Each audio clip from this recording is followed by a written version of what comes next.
In sooth, I know not why I am so sad. It wearies me, you say it wearies you.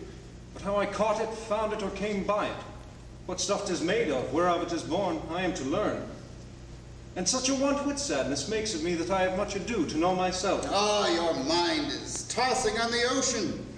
There where your argosies with portly sail do overpeer the petty traffickers that fly by them, do them reverences, as they fly by them with their woven rings.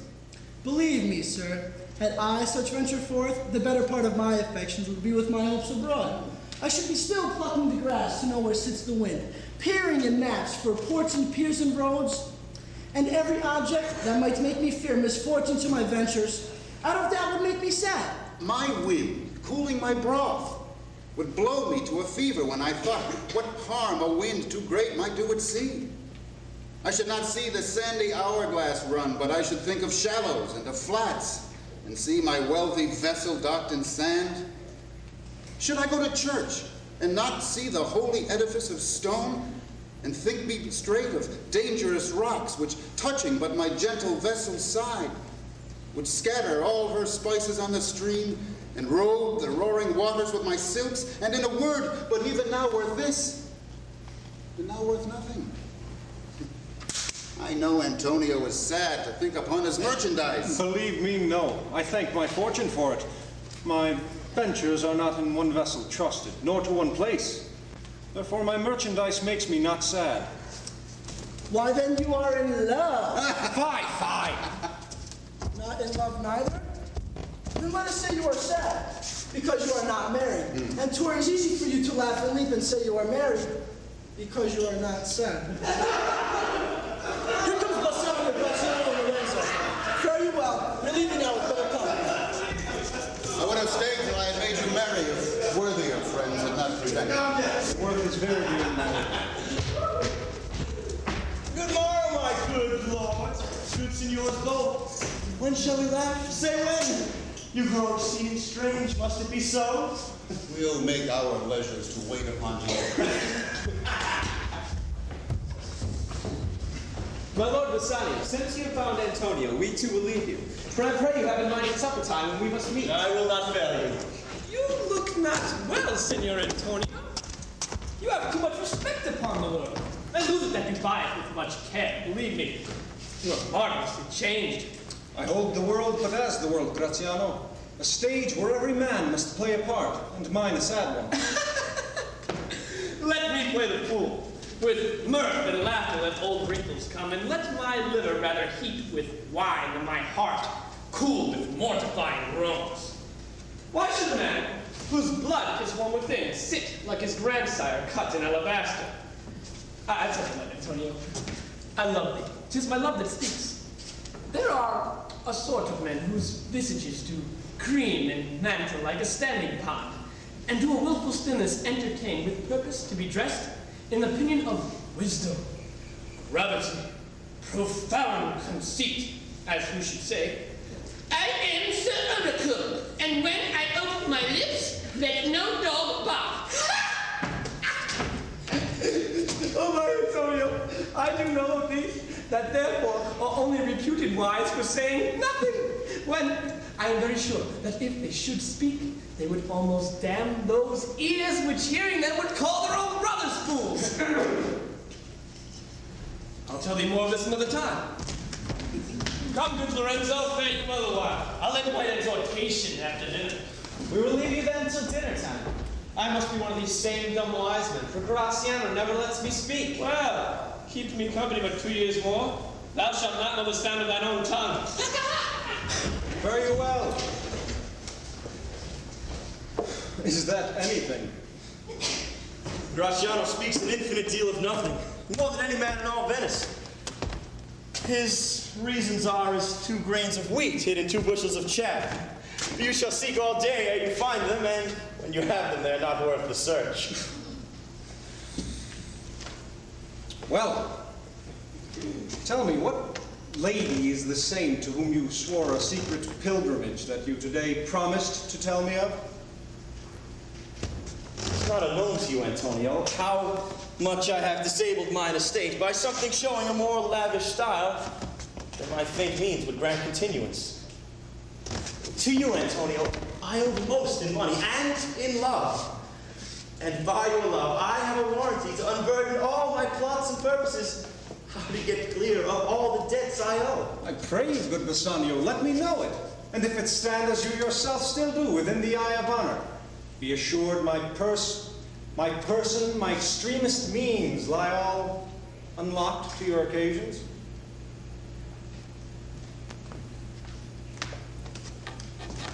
In my school days, when I had lost one shaft, I shot his fellow of the self-same flight, the self-same way, with more advised watch to find the other four.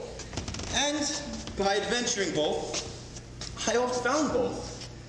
I urge this child to approve, because what follows is pure innocence. I owe you much, and like a willful youth, that which I owe is lost.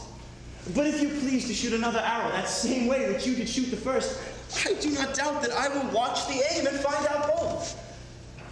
Or bring your latter hazard back again and thankfully rest deader for the first.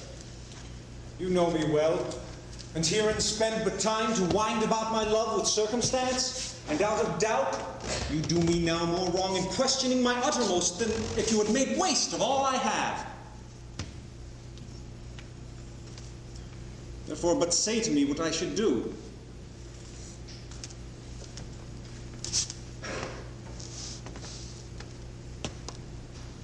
In Belmont is a lady richly left, and she is fair, fairer than that word, of wondrous virtues.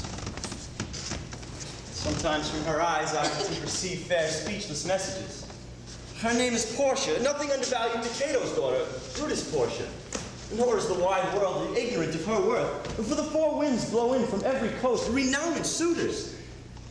Her gorgeous locks hang on her temples like a golden fleece, and many Jasons come in quest of her. Oh, my Antonio, had I but the means to hold a rival place with one of them, I have a mind presages me such thrift that I should questionless be fortunate. Thou knowst that all my fortunes are at sea. Neither have I money nor commodity to raise a present sum.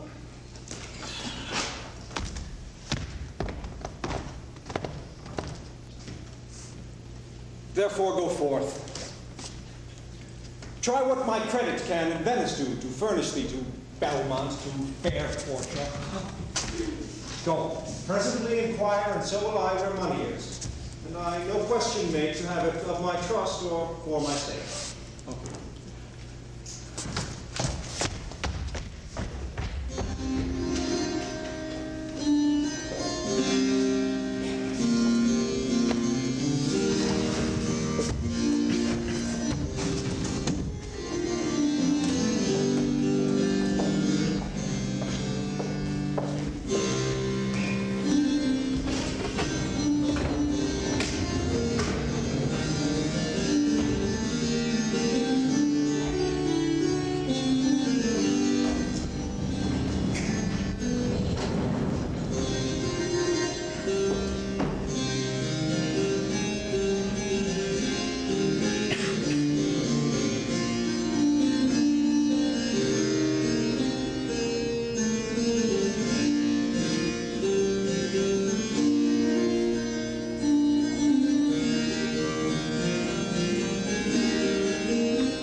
Truth, Nerissa. Little body is weary of this great world. You would be, sweet madam, if your miseries were in the same abundance as your good fortunes are. And yet, for aught I see, they are as sick that serpent with too much as they that starve with nothing.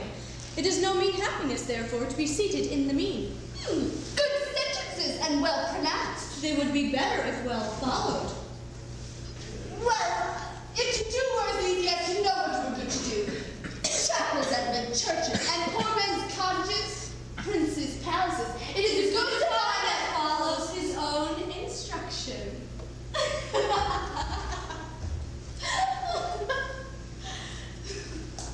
I can easier teach teach 20 what were good to be done, and be one of the 20 to follow my own teaching. But this reasoning is not in a fashion to choose me a husband. Me, the word choose. I may neither choose who I would, nor refuse who I dislike. So is the will of a living daughter, curbed by the will of a dead father. Is it not hard, Nerissa, that I may neither choose one, nor refuse none? Your father was ever virtuous, and holy men at their death have good inspirations. Therefore, the lottery that he had devised, in these 3 chests of gold, silver, and lead, whereof who chooses his meaning chooses you, will no doubt never be chosen by any rightly, but one who you shall rightfully love. But what warmth is there in your affection toward any of the princely suitors that have already come? I pray thee, overname them, and as thou namest them, I will describe them. And according to my description, level it my affection. First, there's the Neapolitan prince. Well, there's a colt indeed, for he does nothing but talk of his horse, and he makes it a great appropriation to his own good parts, that he can show him himself. I am much afeard. My lady, his mother, played false with a blacksmith. Then is there the County Palatine. Well, he does nothing but frown, as you should say. If you will not have me, choose another. Oh, he hears merry tales and smiles not. I fear he will prove a weeping philosopher when he grows old. So full of unmannerly sadness in his youth, I'd rather be married to a death's head with a bone in his mouth than to either of these. God defend me from these 2. What say you to Falconbridge, the young Baron of England? Oh, no, I say nothing to him, for he understands not me, nor I him. Why, he hath neither Latin, French, nor Italian, and you will swear I have a poor pennyworth in the English.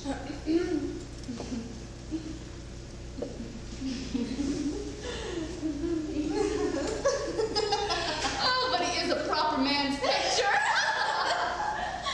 Oh, but alas, who can converse with a dumb show? And how oddly he is suited. I think he bought his doublet in Italy, his round hose in France, and his bonnet in Germany, and his behavior everywhere. How like you, the young German, the Duke of Saxony's nephew? Very vilely in the morning when he is sober, and most vilely in the afternoon when he is drunk. When he is best, he's a little worse than a man, and when he is worse, well, he's a little better than a beast. If he should offer to choose, and choose the right casket, you should refuse to perform your father's will if you should refuse to accept it.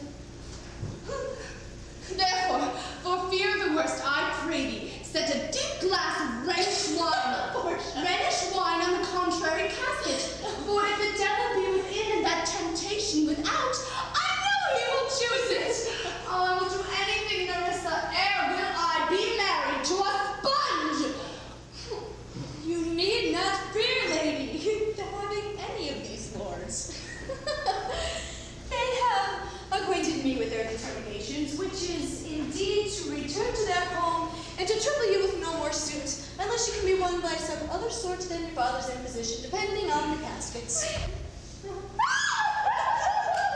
I am glad, for there is not one among them but I dote on his very absence. And I pray God grant them a fair departure. Do you not remember, lady, in your father's time, a Venetian, a scholar and a soldier that came hither in the company of the Marquess of Montferrat? Yes. Yes. It was Bassanio. So I think he was called. True, madam. And he, of all the men that ever my foolish eyes looked upon, was the best deserving of fair lady. I remember him well, and remember him worthy of thy praise. How now, what's news? The four suitors seek for you, madam, to take their leave. And a forerunner comes from a fifth, the Prince of Morocco, who brings word the prince, his master, will be here tonight. To bid the fifth welcome, so good heart as I can bid the other four farewell, would be glad of his approach. Come, Nerissa, whilst we shut the gate upon one wooer, another knocks at the door.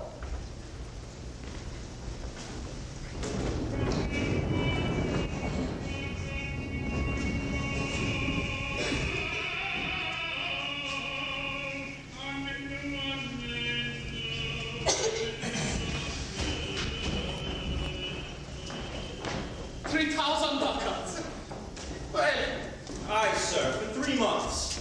And for 3 months? Well, For the which, as I told you, Antonio shall be bound. Antonio shall become bound. Well, May you stead me? Will you pleasure me? Shall I know your answer? 3,000 ducats for 3 months, and Antonio bound. Your answer to that? Antonio is a good man. Have you heard any imputation to the contrary? Oh, no. My meaning in saying he is a good man is to have you understand me. He is sufficient, yet his means are uncertain. He has another sea bound for Tripoli, another to the Indies. I understand, moreover, upon the Rialto. You have a third for Mexico, a fourth for England, and other ventures he hath squandered abroad. But ships are but boards, sailors but men, and there be land rats and water thieves and land thieves, pirates. And then there is the peril of water, wind, and rocks. The man is notwithstanding sufficient. 3,000 ducats. I think I may take his bond. Be assured you may. I will be assured I may. And that I may be assured, I will bethink me.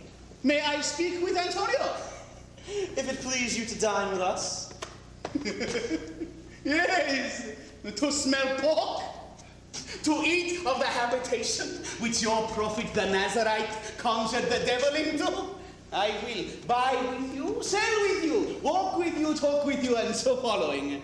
But I will not eat with you, drink with you, or pray with you. Who is he comes here? What news on the Rialto? Signor Antonio. I am debating my present store, and by the near guess of my memory, I cannot instantly raise up the gross of full 3,000 ducats. What of that? Tubal, a wealthy Hebrew of my tribe, shall furnish me. But sooth, how much did you desire? Rest you fair, good signor. Your worship was the last man in our mouths. Shylock, albeit I neither lend nor borrow by taking nor by giving of excess, yet to supply the right wants of my friend, I'll break a custom.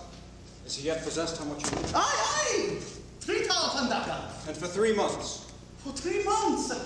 I had forgot. You told me so. Well, then your bond.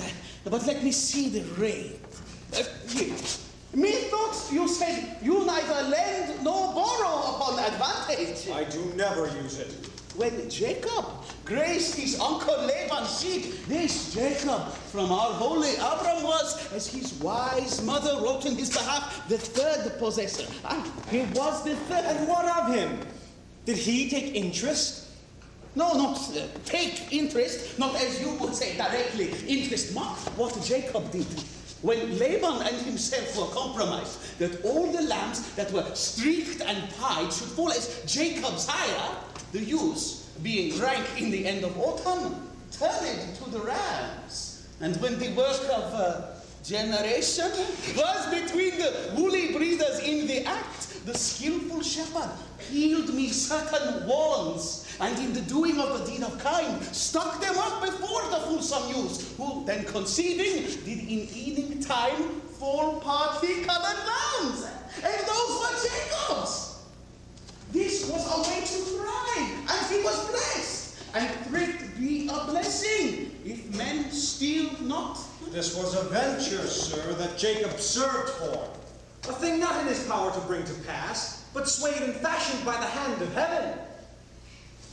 Was this inserted to make interest good? Or is your gold and silver used in rams? I cannot tell. I make it breathe as fast. But not me, senor. Mark your business, sir. The devil can cite scripture for his purpose. An evil soul, producing holy witnesses like a villain with a smiling cheek. A goodly apple, rotten at the heart. Oh, what a goodly outside falsehood hath. 3,000 ducats. 'Tis a good round sum, 3 months from 12. Let me see the rate.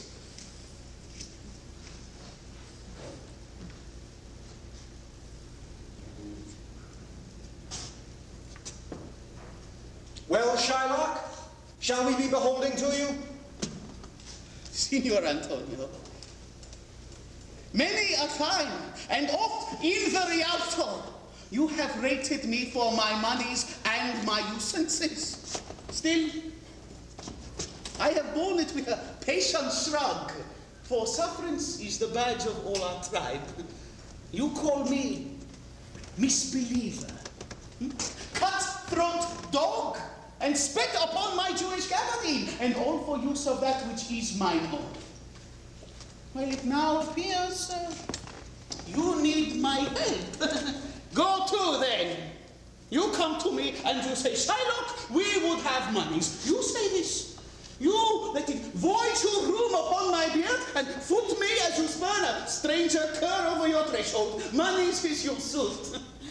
What should I say to you?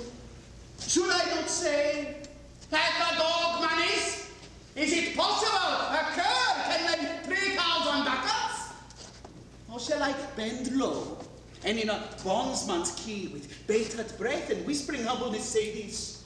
Oh, fair sir, you spat upon me Wednesday last, you spurned me such a day, another day you called me dog, and for these courtesies I lend you thus much money? I am going to call thee so again, to spit on thee again, to spurn thee too. If thou wilt lend this money, lend it not as to thy friend, rather lend it to thine enemy, who with thee breaks, thou mayst with better face exact the penalty. Well, look how you storm.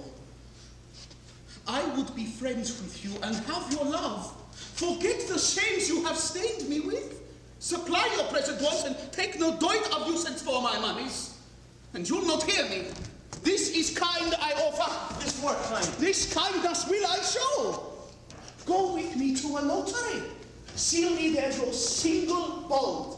And in merry sport, if you repay me not on such a day, in such a place, such sum or sums as are expressed in the condition, let the forfeiture be nominated for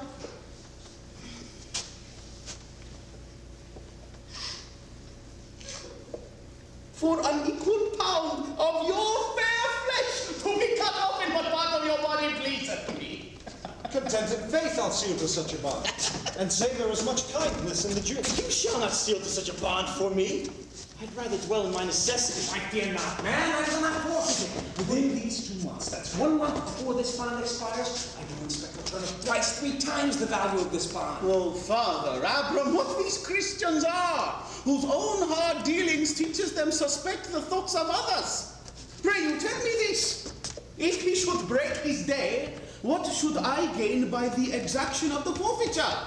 A pound of man's flesh taken from a man is not so estimable, profitable neither, as the flesh of muttons, beef, or goats. I say, to buy his friendship, I extend this favor. If he will take it, so. If not, adieu. And I pray you, for my love, wrong me not. Yes, Shylock. I will seal him to this bond. Then meet me at the notary forthwith. Give him direction for this merry bond, and I will go and burst the ducat straight. And presently, I'll be with you. By thee, gentle Jew. The Hebrew will turn Christian. He grows kind. I like not fair terms in a villain's mind. Come on. In this there can be no dismay. My ships come home a month before the day.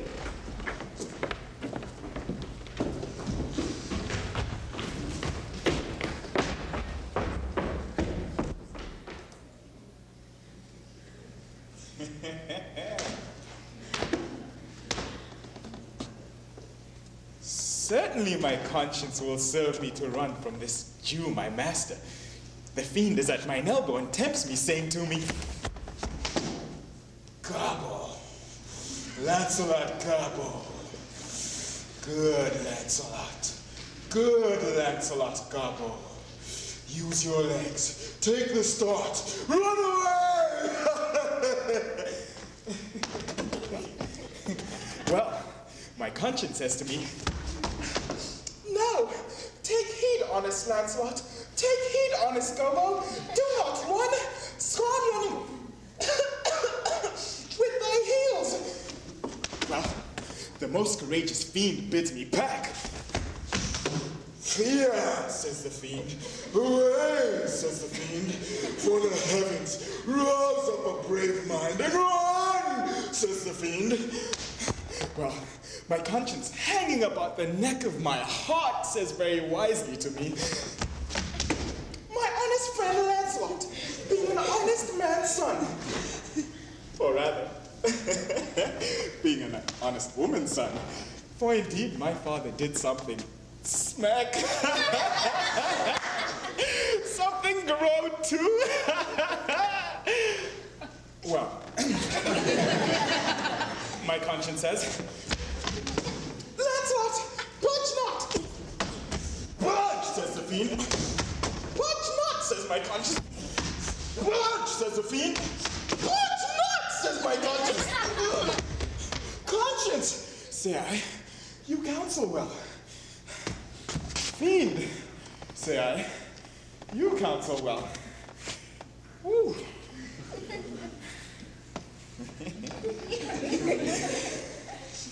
To be ruled by my conscience, I should stay with the fiend, the Jew, my master who, God bless the mark, is a kind of devil himself. But to run away from the Jew, I should be ruled by the fiend who, saving your reverence, is the devil himself. Oh.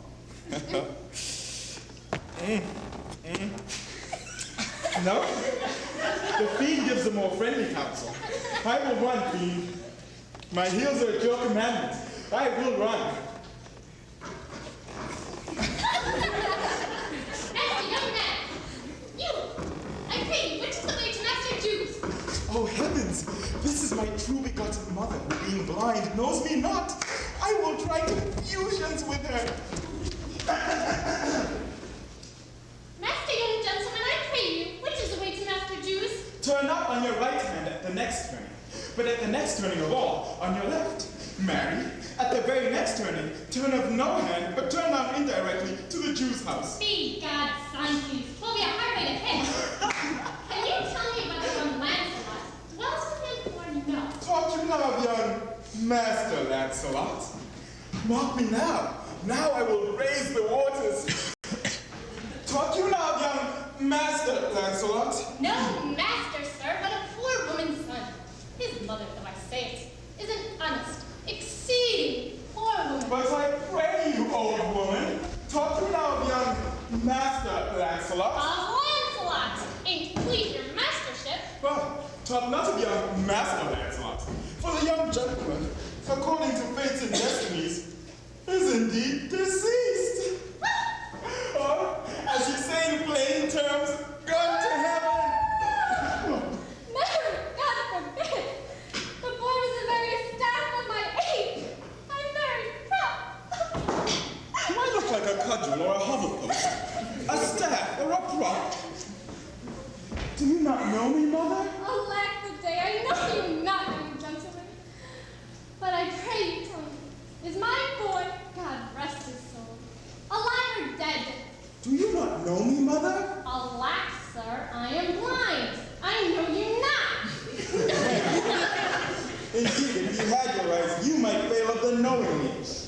a wise mother that knows her own son. Give me your blessing, and I will give you news of your son. Pray you, sir, stand up. I'm sure you are not Lancelot my blood. I pray you, let's have no more fooling about this, but give me your blessing. I am Lancelot, your boy that was, your son that is, your child that shall be. I cannot think you are my son. I know not what to think of that. I am Lancelot, the Jew's man. And I'm sure Peter, your husband, is my father. His name is Peter indeed. I'll be sworn if thou be Lancelot. Thou art mine own flesh and blood. What a beard hast thou got? Thou hast got more hair on thy chin than Dobbin my Philhorse has on his tail. It would seem then that Dobbin's tail grows backward. Lord, how art thou changed? How dost thou and thy master agree? I've brought him a present. My master's a very Jew. Give him a present. Give him a halter. I am vanished in his service. You can tell every rib I have with my finger. Mother, give me your present to one Master Bassanio, who indeed gives rare new liveries. Mother, if I serve him not, I will run as far as God has any ground. Come, Maria! Oh, rare fortune. Here comes a man, Mother. To him, Mother. I am a Jew. If I serve the Jew any longer. Let it be so hasted that supper be ready at the farthest by 5 o'clock. See this letter delivered to Portia of Belmont. Put the liveries to making, and desire Gratiano to come anon to my lodging. God bless your worship. Gramercy, wouldst thou walk with me? Here is my son, sir, a poor boy. Not a poor boy, sir, but the rich Jew's man. That would as my mother shall specify. He hath a great infection, as one would say, to serve. Indeed, sir. The short and long is, I have a desire, and I serve the as my mother shall specify. His master and he, saving your worship's reverence, were scarce Peter's husband. Indeed. The truth is, sir, that you having done me naught, as my mother shall specify. I have here a dish of fruit to bestow upon your worship, and my suit to you. One speak for both. What would you? Serve you, sir. That is the very defect of the matter, sir. I know thee well. Thou hast obtained thy suit. Charlotte, thy master, spoke with me thus day, and hath preferred thee, if it be preferment, to leave a rich Jew's service, to become the follower of so poor a gentleman. Your problem is very well parted between my master Shylock and you, sir. You have the grace of God, sir, and he hath enough, sir. Thank you. Thou speakst it well. Take leave of thy old master, and inquire my lodging out. Give him a livery more guarded than his fellows. See it done. Oh, mother, come. I'll take my leave of the Jew and I pray thee, good Maria, think on this. These things being bought and orderly bestowed, return in haste, for I do feast tonight my best esteemed acquaintance. I thee go. My best endeavors shall be done herein. Go, Bassanio! Signor Bassanio! Gratiano! I have suit to you. You have obtained it. You must not deny me. I must go with you to Belmont. Why then you must. But hear thee, Gratiano. Thou art too wild, too rude, and bold of voice. The parts that become thee happily enough, and in such eyes as ours appear not false. But where thou art not known, why there they show something too liberal. Pray thee, take pains to lay with some cold drops of modesty thy skipping spirit, lest through thy wild behavior I be misconstrued in the place I go to and lose my hope. Signor Bassanio! Hear me.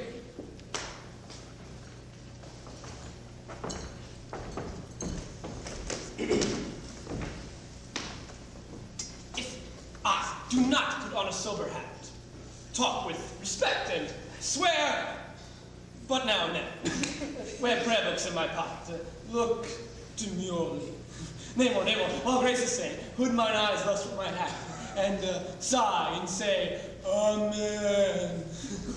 Use all the observance of civility, like one well studied in a sad ostent to please his grandam. Never trust me more. Well, we shall see your bearing. Hey, what I bought tonight. You shall not gauge about what we do tonight, huh?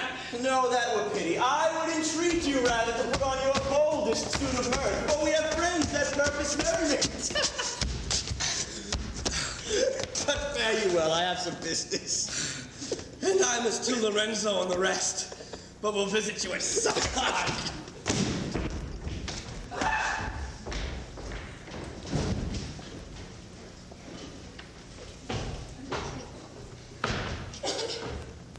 I'm sorry thou leave my father so. Our house is held, but thou, merry devil, didst rob us in haste of tediousness. But farewell, there's a ducat for thee, and Lancelot. Soon at supper, thou shalt see Lorenzo, who is thy new master's guest. Give him this letter. Ooh. Do it secretly, and so farewell. I would not have my father see me and talk with thee. Oh, most beautiful pagan, most sweet Jew. If a Christian do not play the knave and get thee, I am much deceived, but adieu. These Polish drops do something drown my mad spirit. Lancelot!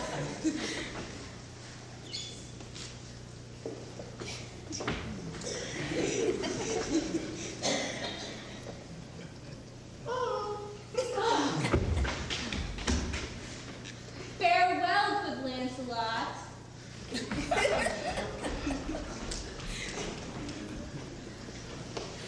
Alack, what a heinous sin in me.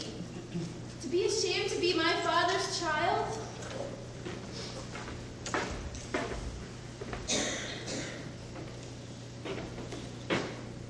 But although I am a daughter to his blood, I am not to his manners.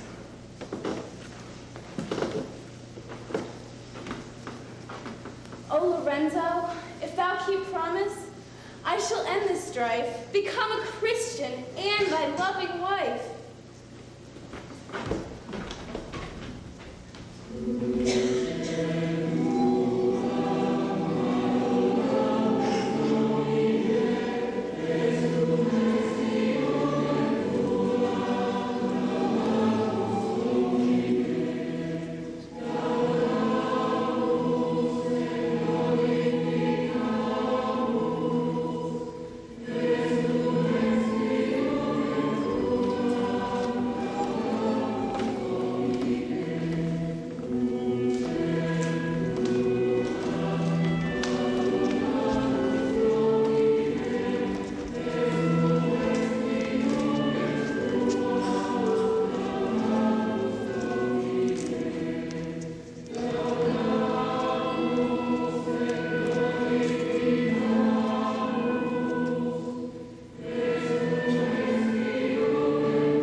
It shall seem to signify. I know the hand. In faith, 'tis a fair. By your leave, sir. Whither goest thou? Oh, to bid my old master, the Jew, to meet tonight with my new master, the Christian. Hold here. Take this. Tell gentle Jessica I will not fail. Speak to privately. Go, gentlemen! Will you prepare you for this battle? I'll be gonna put it straight. Be seen Graziano and his lodging some hour ahead.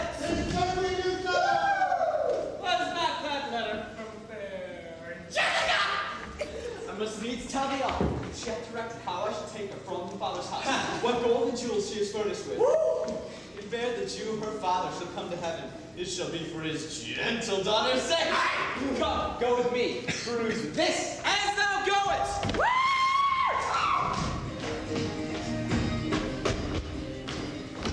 Thou shalt see. Thy eye shall be thy judge, the difference of old Shylock and Bassanio. What, Jessica? Thou shalt not gormandize as thou hast done with me. What, Jessica? And sleep and snore and rend a peril out? What, Jessica, I say? What? Jessica! Who bids thee call? I do not bid thee call. Your worship was once to bid me to... I could do nothing without bidding. Call you? What is your will? I am be forth to business, Jessica. There are my keys. But wherefore should I go? I am not bid for love. They flatter me. Yet, I'll go in hate, to feed upon the prodigal Christian. Jessica, my girl, look to my house. I am right loath to go. There is some ill brewing towards my breast, for I did dream of money bags tonight. I beseech you, sir, go. My new master doth expect your reproach. So do I his. Well, I shall not say you shall see masks, but if you do... Masks? Hear me, Jessica. Lock up my doors. And when you hear the drum and the vile squealing of the Rhine-necked fife, thrust not your head into the public streets to gaze on Christian fools with varnished faces, but stop my house's ears. I mean my casements. Let not the sound of shallow foppery enter my sober house. But Jacob's staff, I swear I have no mind of feasting forth tonight. But I will go. Go you before me, Sarah. Say I will come. I won't go before, sir. Mistress, look out at window for all this. There'll come a Christian by.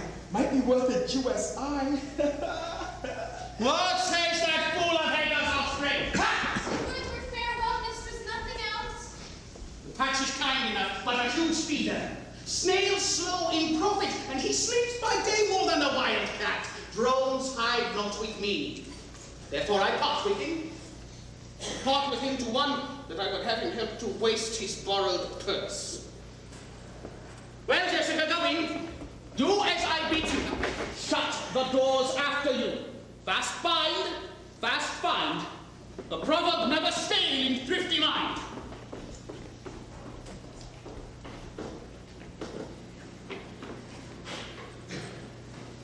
Farewell, and if our fortunes be not crossed, I have a father, you a daughter lost.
That thou art.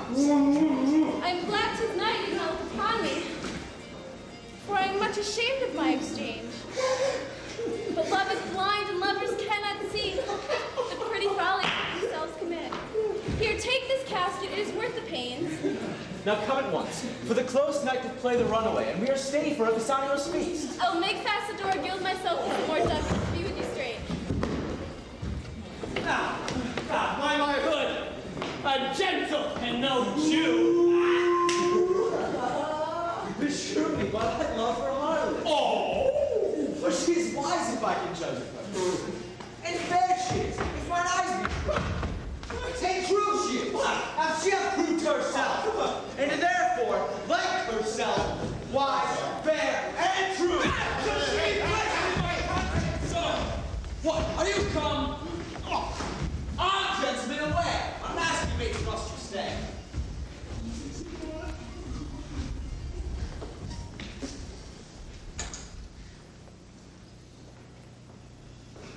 All things that are with more spirit, chastened and enjoyed. How like a younger or a prodigal with a scoffing bark from her native clay. Come and embraced by the trumpet wind. How like the prodigal does she return?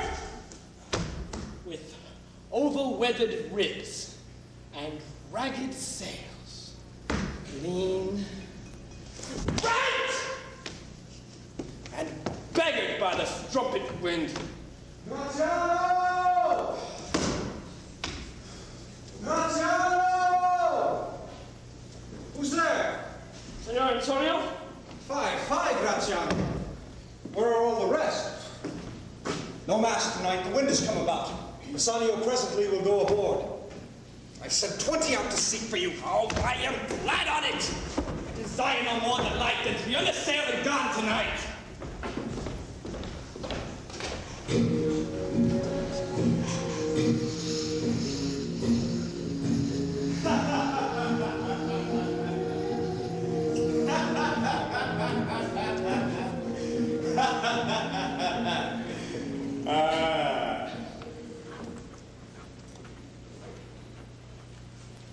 Mislight me not for my complexion, the shadowed livery of the burnished sun, to whom I am neighbor and near bred.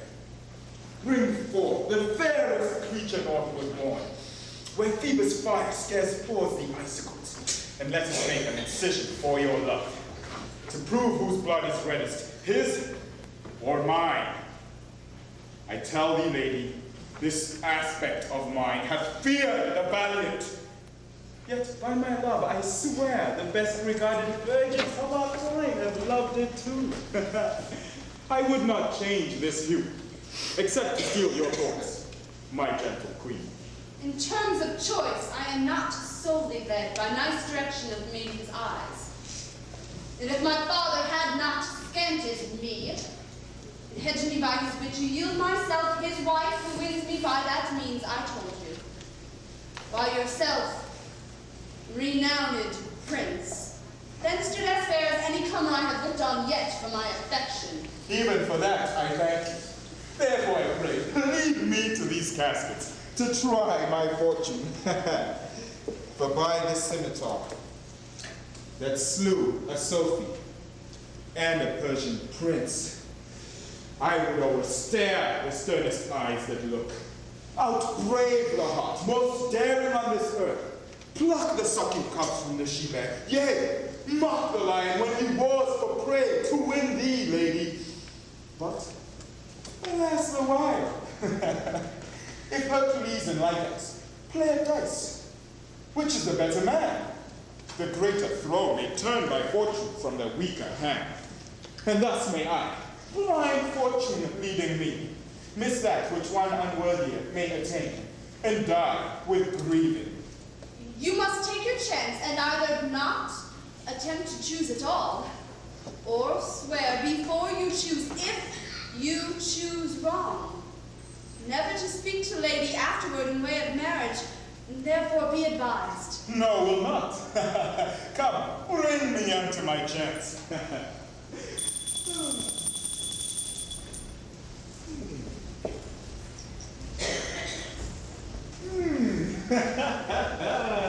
Now make your choice. The first of gold.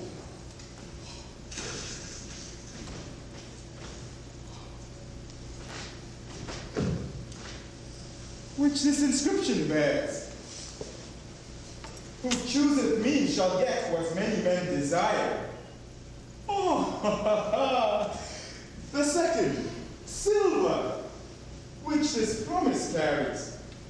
Who chooseth me shall get what he deserves.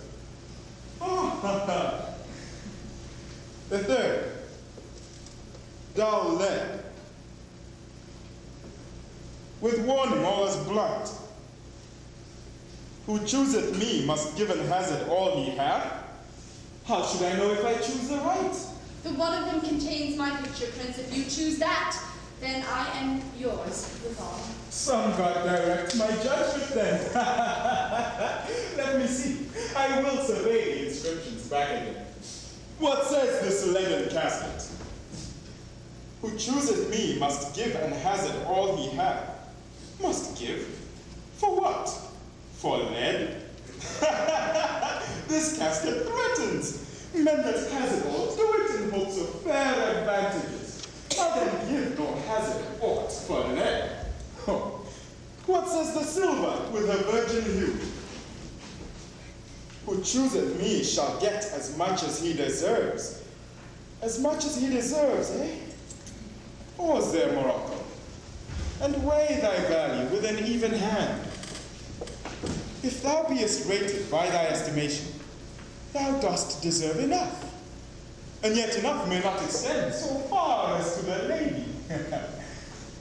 And yet to be afeard of my deserving were but a weak disabling of myself. As much as I deserve, eh? Why, that's a lady, of course. I do in birth deserve her, and in fortunes, in qualities of breeding, and in graces. But more than these, in love do I deserve. What if I strayed no farther but chose here?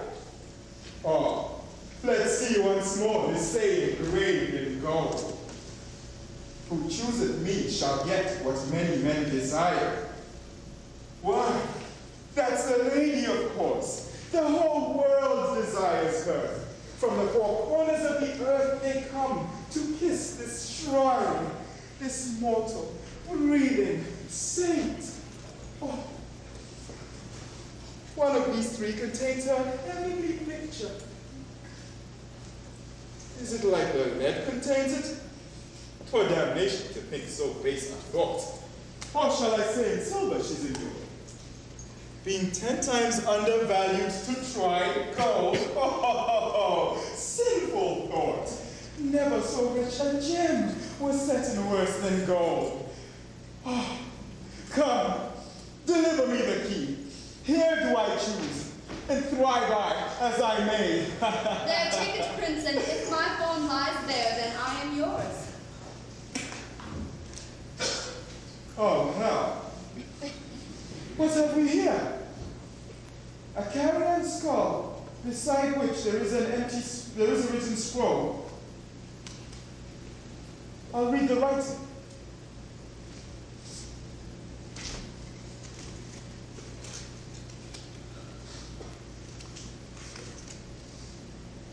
All that glisters is not gold. Often have you heard that told. Many a man his life hath sold, but my outside to behold. Gilded tombs do worms enfold. Had you been as wise as bold, young in limbs, in judgment old, your answer had not been enscrolled. Fare you well, your suit is cold.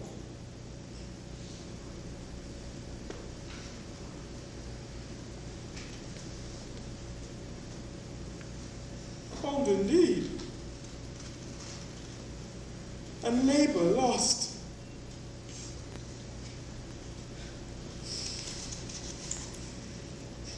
Then farewell, heat, and welcome, frost. Portia,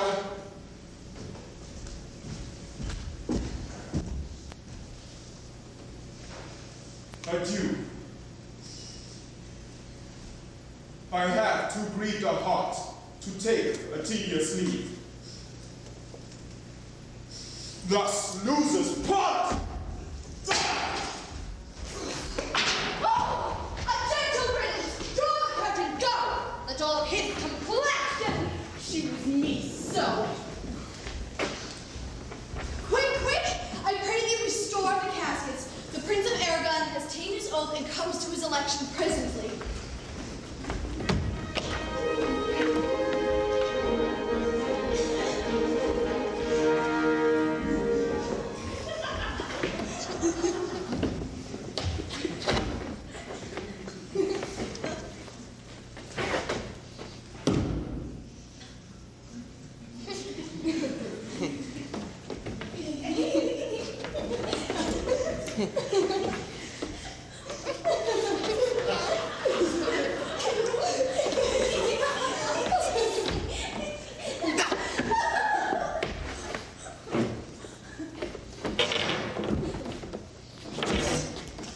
I am enjoined by oath to observe 3 things. First, never to unfold to anyone which casket 'twas I chose. Next, if I fell of the right casket, never in my life to woo a maid in way of marriage. Lastly, if I fell in fortune of my choice, immediately to leave you and be gone. To all of these injunctions, everyone doth swear that comes to hazard for my worthless self. And so I have addressed me. Fortunat, my heart's hope. Gold, silver, and base lead. You should, who chooseth me, must give, and hazard all he hath. You shall look fair ere I give or hazard. What says the golden chest? Let me see. Who chooseth me shall give what many men desire. What many men desire, that many may be meant by the full multitude who choose by show. I will not choose what many men desire. What says thou, O silver treasure house? Who chooseth me shall get as much as he deserves. And well said, too! For who shall go about to cousin fortune and be honorable without the scamp of merit? Let none presume to wear an undeserved dignity. Oh, that estates, degrees, and offices were not derived corruptly, and that clear honor were purchased by the merit of the wearer. How many then be covered that stand bare? How many be commanded that command? But to my choice. Who chooseth me shall get as much as he deserves. I will assume deserve. Give me the key for this.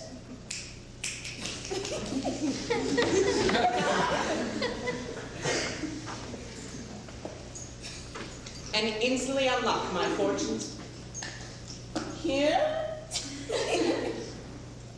Too long a pause for that which you find there.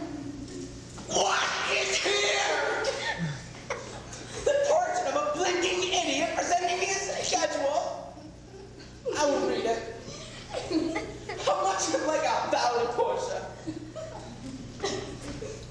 Who chooses me should get as much as he deserves. A fool's head, is that my prize? Did I deserve no better? To offend and judge are distinct offices and of opposite natures. What is here? I'll read.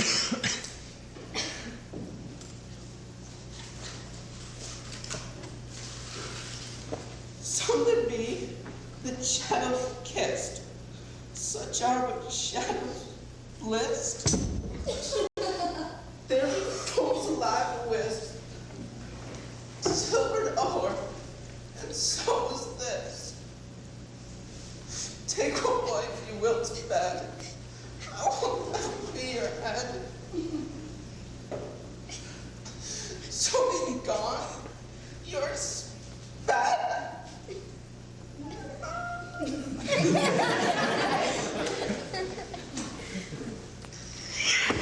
Still more fool I shall appear by the time I linger here. With one fool's head I came to woo, but I go away with 2.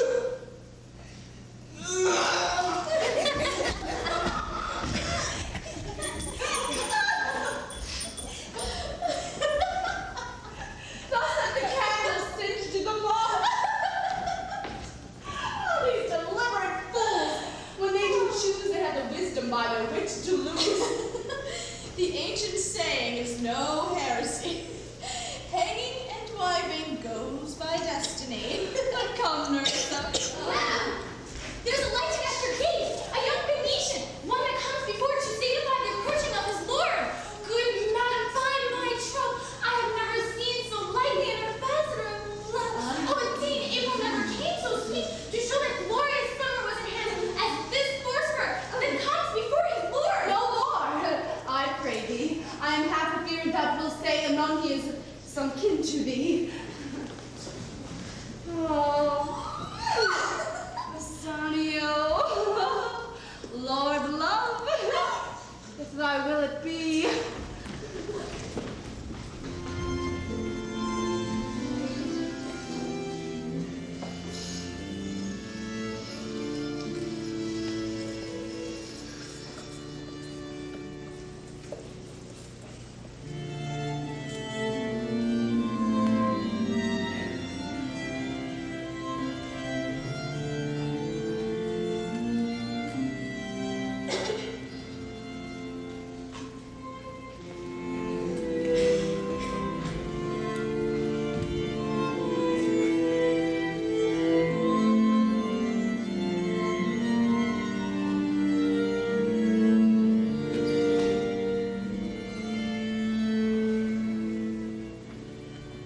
Solanio!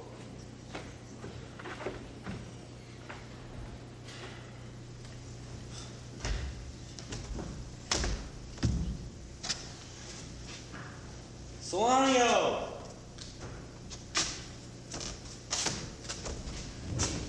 What news on the Rialto? Why, man, I saw Bassanio under sail. With him is Graziano gone along. And in their ship, I'm sure Lorenzo is not. The villain Jew with outcries raised the Duke who went with him to search Bassanio's ship. He came too late. The ship was already under sail. But there, the Duke was given to understand that in a gondola were seen together Lorenzo and his amorous Jessica. Oh, sheesh. Besides, Antonio certified the Duke they were not with Bassanio in his ship. I never heard of passion so confused, so strange,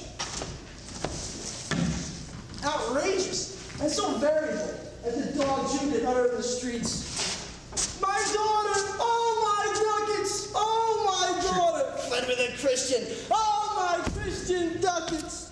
Justice, the law, my ducats, and my daughter! Why all the boys in Venice followed him crying, his soul, his daughter, and his ducats! Let good Antonio look he keep his day. He shall pay for this.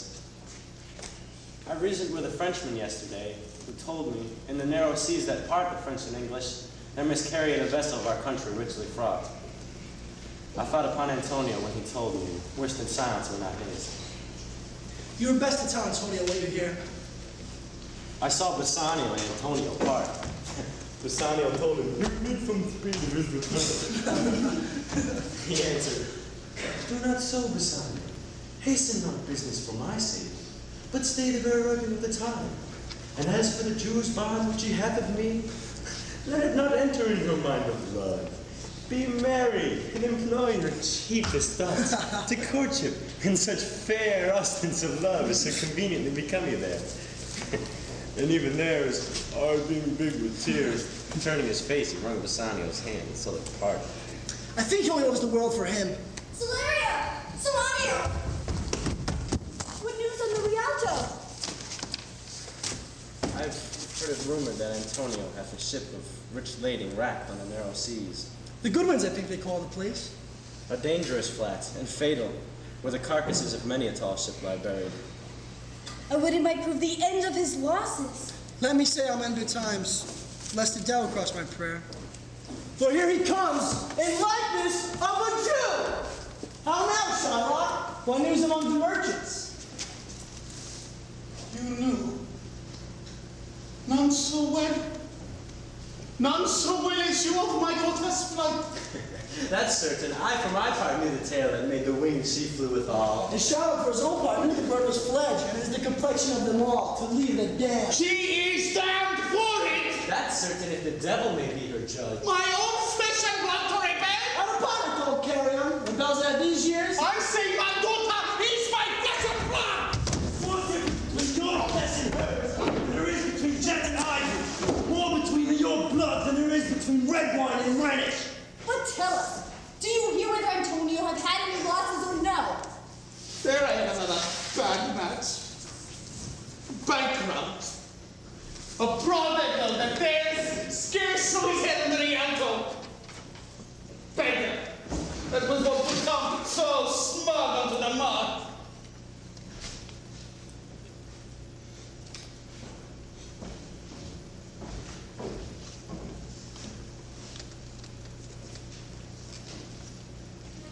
Let him look to his bond.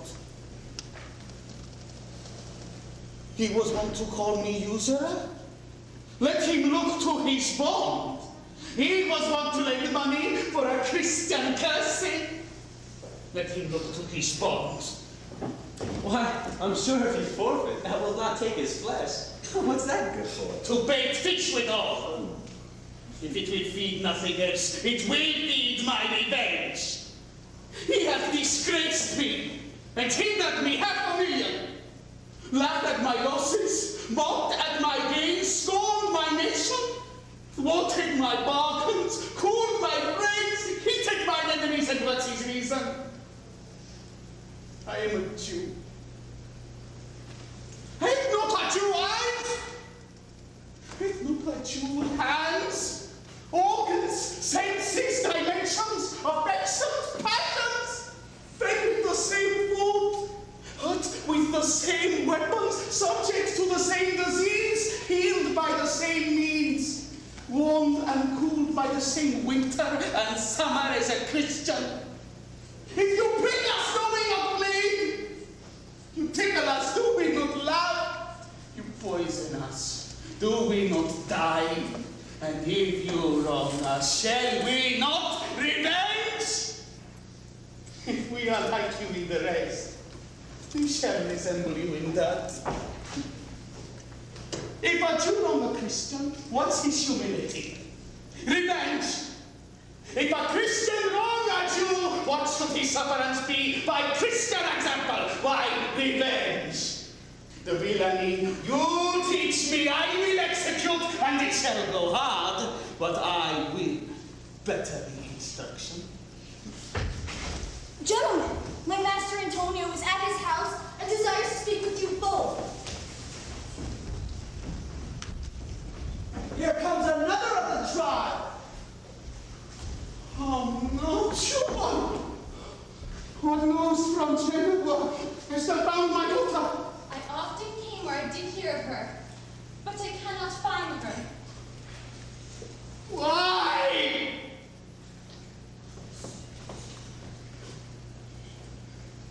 There.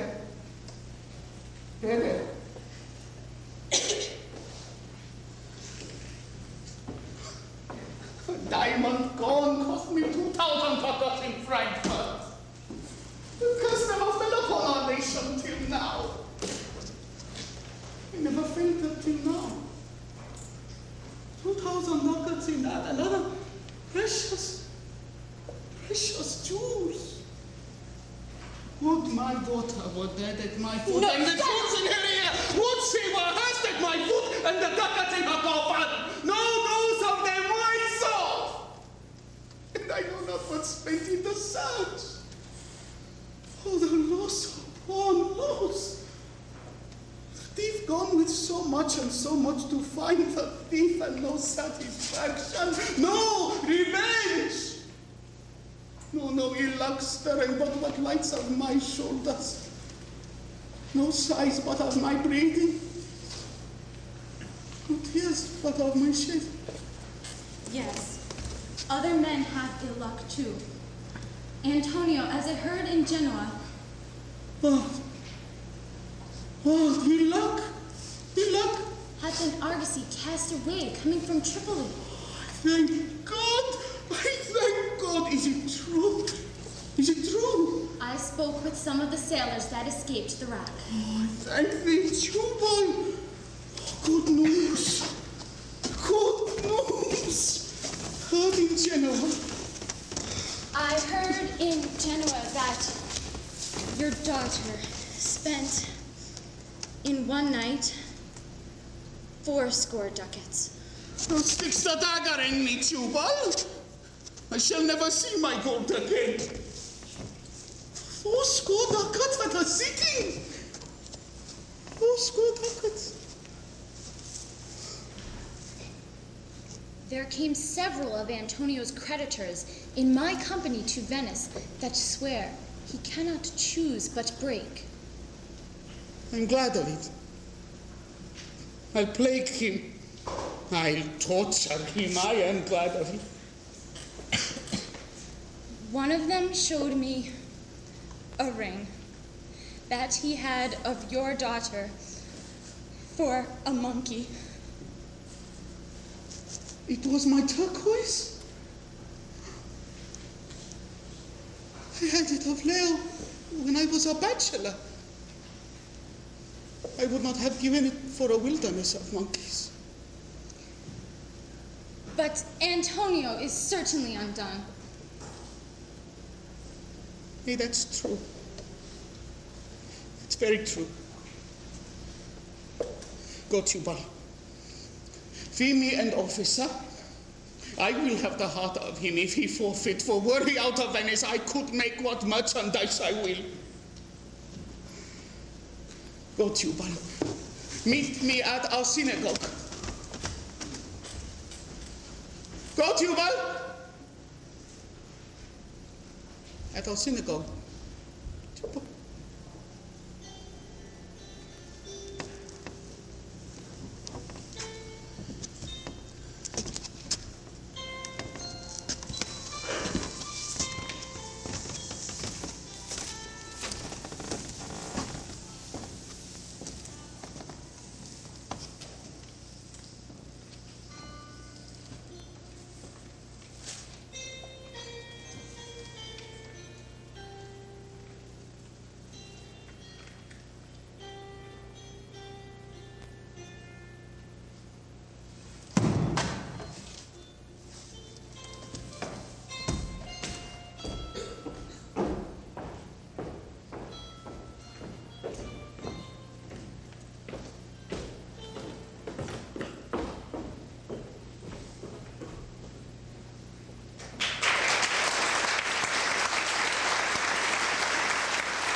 Choosing wrong, I lose you. Therefore, forbear a while.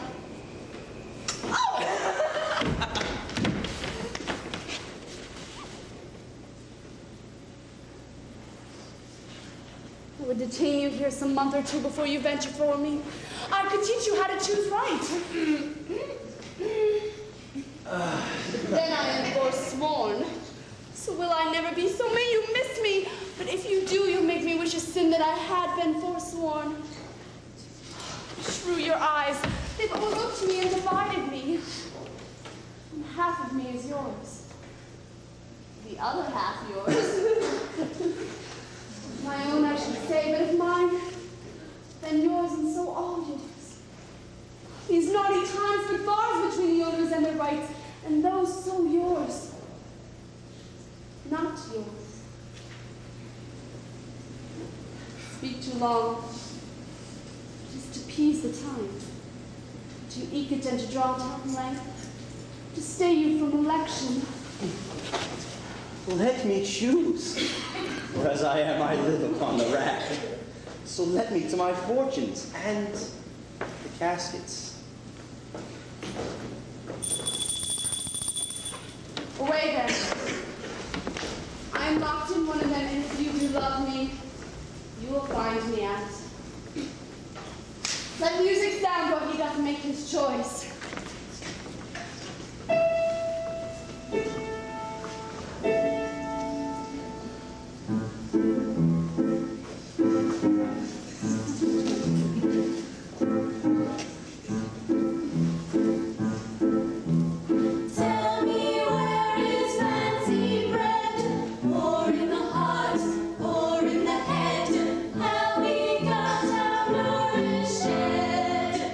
Required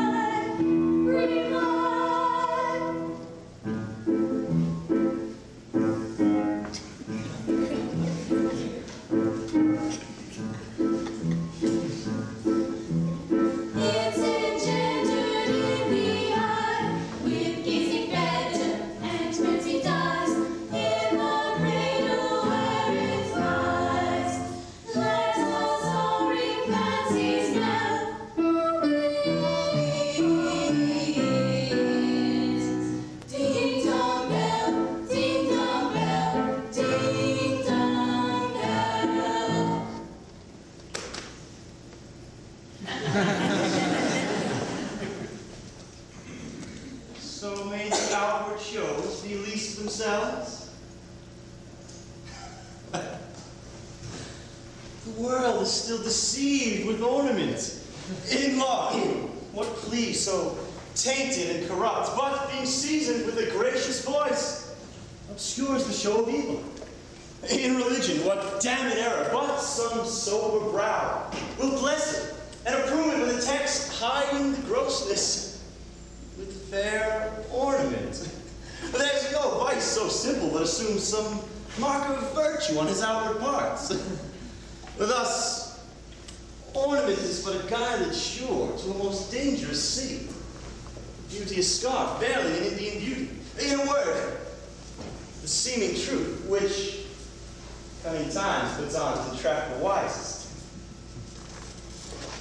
Therefore, then, thou gaudy gold, hard fruitful Midas, I will none of thee, nor none of thee, thou pale and common drudge between man and man, but thou meager lead, which rather threatens than dost promise aught, thy paleness moves me more than eloquence. Oh. And here choose I, joy be the consequence.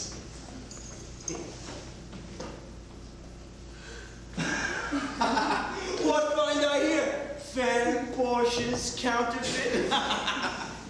Here's the scroll, the continented summary of my fortune. You that choose not by the view, chance as fair, and choose as true. Since this fortune falls to you, be content and seek no new. If you be well pleased with this, and hold your fortune for your bliss, turn you where your lady is, and claim her with a loving kiss. The gentle scroll, fair lady, by your leave, I come by note to give and to receive.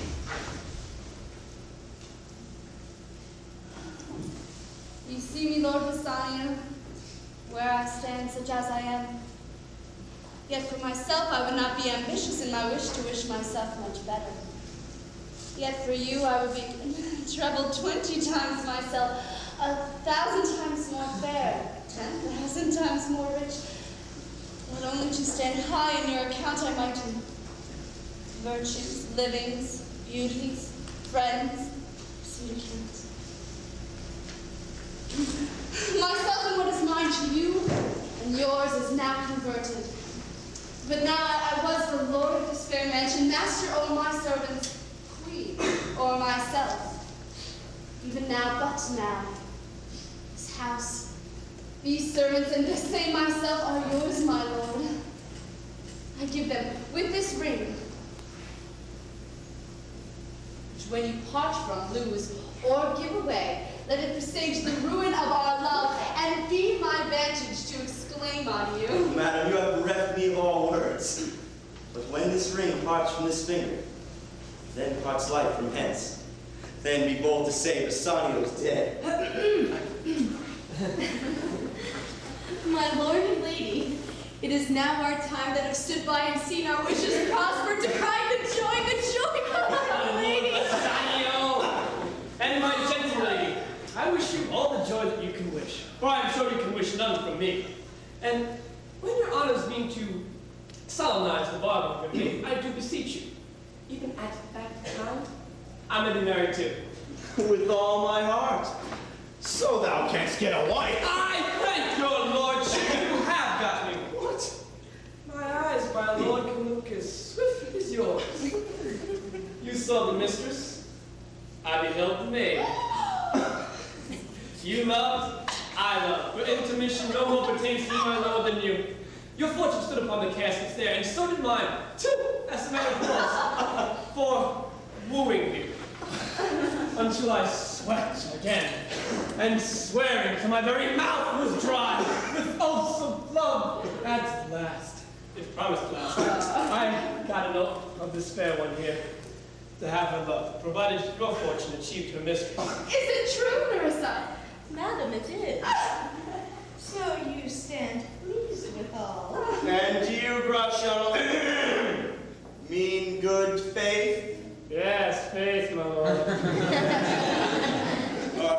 be much honor in your marriage then. Well, played by the first boy for 1,000 ducats. What? And stake down? Oh, we shall ne'er win at that sport and stake down.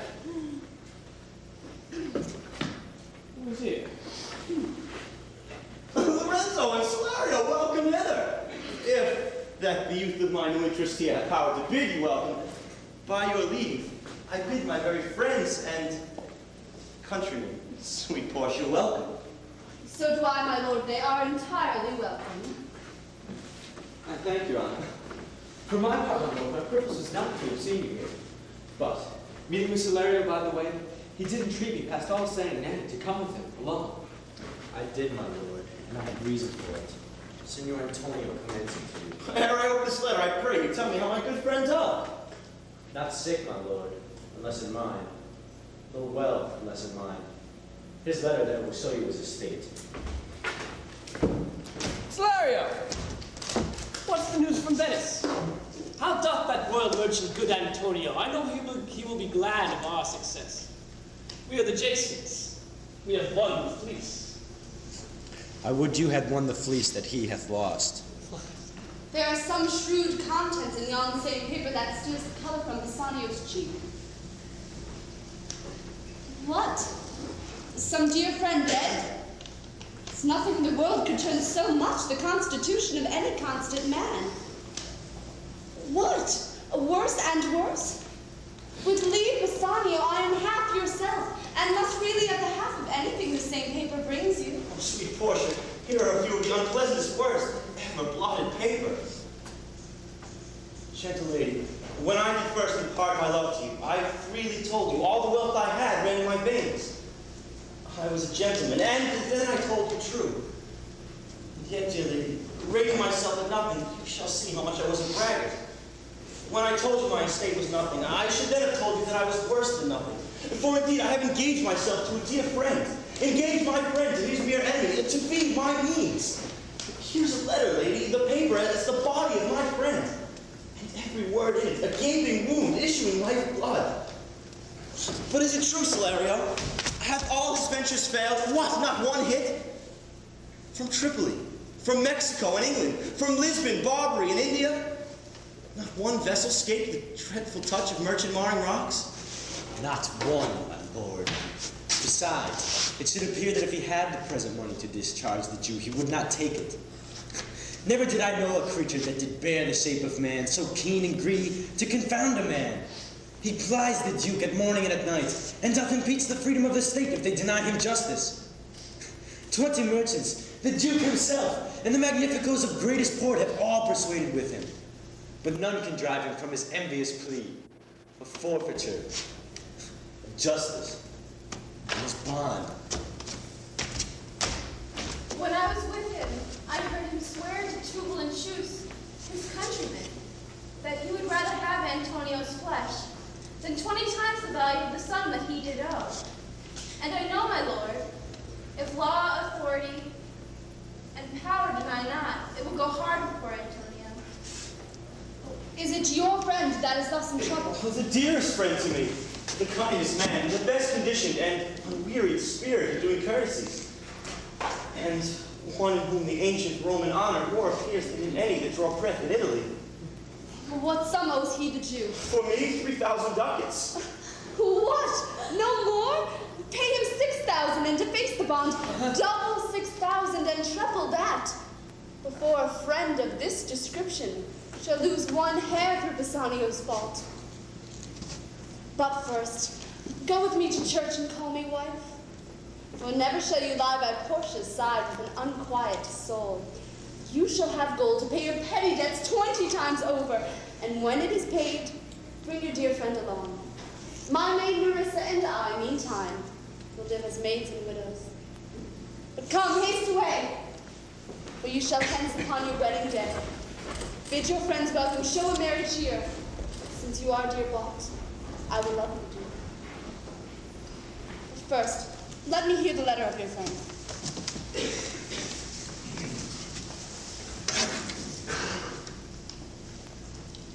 Sweet Bassanio, my ships have all miscarried.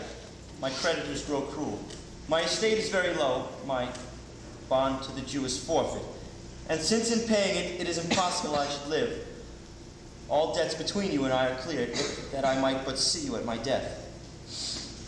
Notwithstanding, use your pleasure. If your love do not persuade you to come, let not my letter. Love, dispatch all business and be gone. Since I have your good leave to go away, I will make haste. But till I come home again, no bed shall e'er be guilty of my stay.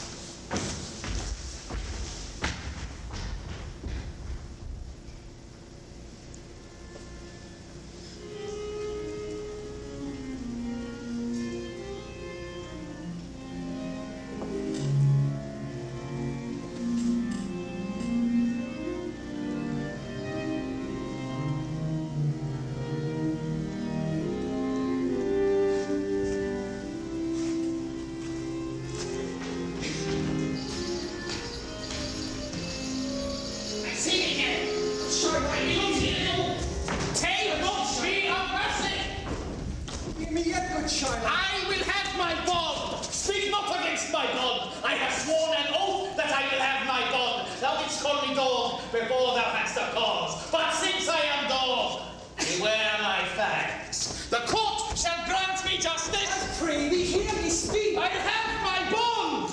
I will not hear thee speak. I'll have my bond, and therefore speak no more.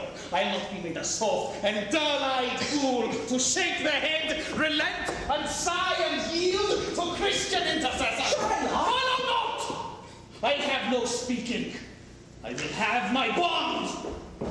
It is the most impenetrable cur that ever kept with men. Let him alone. I'll follow him no more with bootless prayers. He seeks my life. His reason well I know. I oft delivered from his forfeitures many that have at times made moan to me. Therefore he hates me. I'm sure the court will never grant this forfeiture to hold. The court cannot deny the course of law.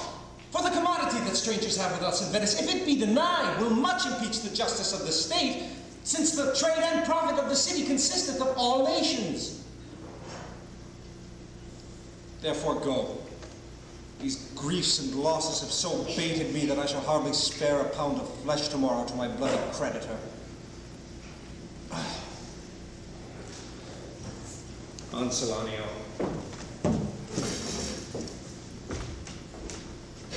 Pray God Bassanio come to see me pay his debt. And then I care not.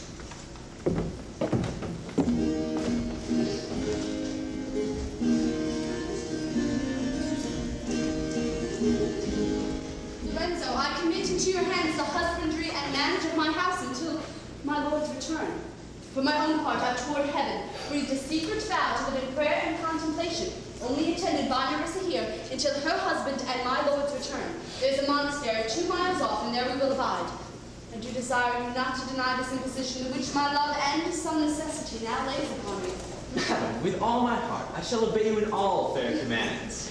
My people do already know my mind and will acknowledge you and Jessica in place of Lord Bassanio and myself.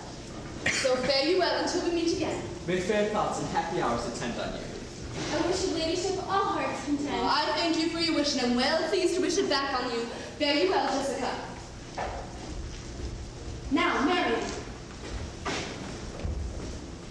As I have ever found to be honest, true, so let me find thee still. Take this same letter, and use thou all the endeavor of a man in speed to Padua. See thou render this into my cousin's hands, Dr. Bellario, and look what notes and garments he doth give thee. Bring them, I pray thee, with imagined speed, into the common ferry that trades to Venice. Waste no time in words, but get thee gone. I'll be there before thee. Madam, I go with all convenient speed. Come on, Nerissa. I have work in hand that you yet know not of. We'll see our husbands before they think of us. Shall they see us? They shall, but in such habit that they shall think we are accomplished with that we lack. I'll hold thee any wager that when we are accoutred like young men, I'll prove the prettier fellow of the two. What? Shall we turn to men? Fire questions that.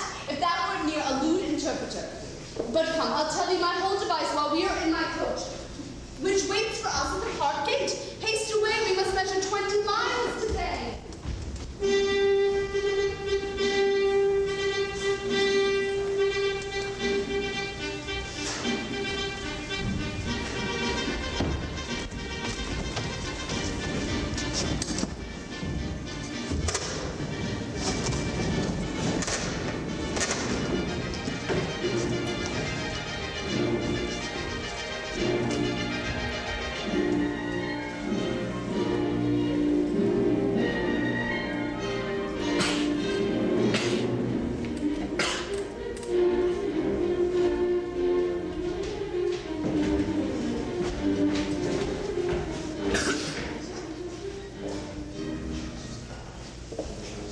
What? Is Antonio here? Ready, so please your grace. I am sorry for thee. Thou art come to answer a stony adversary, an inhuman wretch, incapable of pity, void and empty from any dram of mercy. I have heard your grace hath ta'en great pains to qualify his rigorous course. But since he stands obdurate in that no lawful means can carry me out of his enemy's reach, I do oppose my patience to his fury, and am armed to suffer with a quietness of spirit the very tyranny and rage of his. Call the Jew into the court. He comes. Make room and let him stand before our face.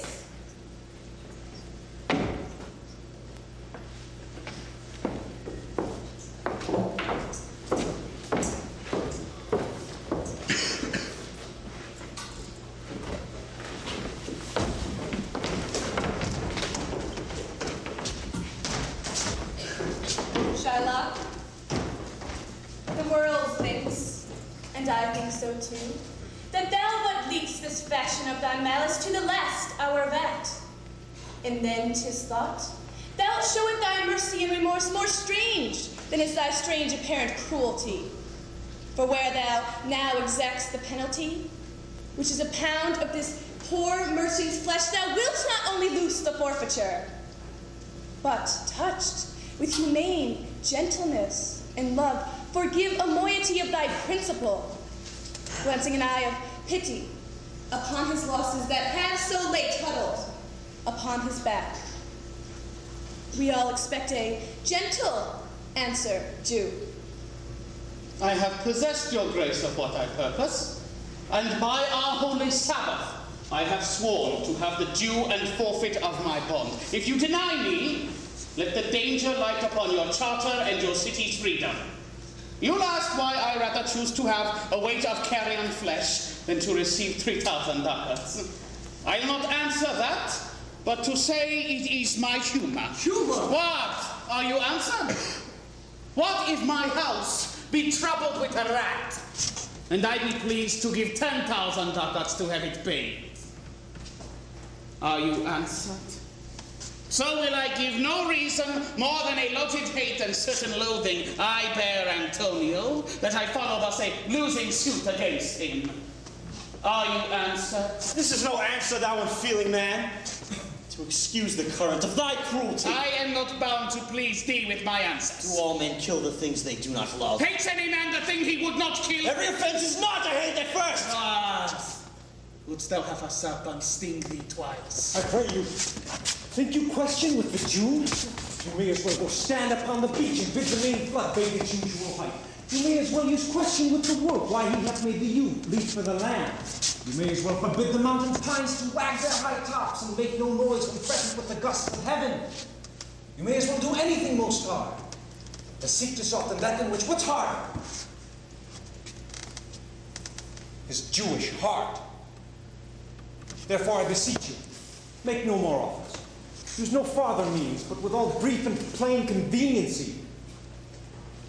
Let me have judgment, and the Jew his will. For thy 3,000 ducats, here is 6. If every ducat in 6,000 ducats were in 6 parts, and each part a ducat, I would not draw them, I would have my bond. How shalt thou hope for mercy, rendering none? What judgment shall I dread, doing no wrong? You have among you many a purchased slave, which like your asses and your dogs and tools you use in abject and in slavish parts because you bought them. Shall I say to you, let them go free. Marry them to your heirs. Why slip they under their burdens?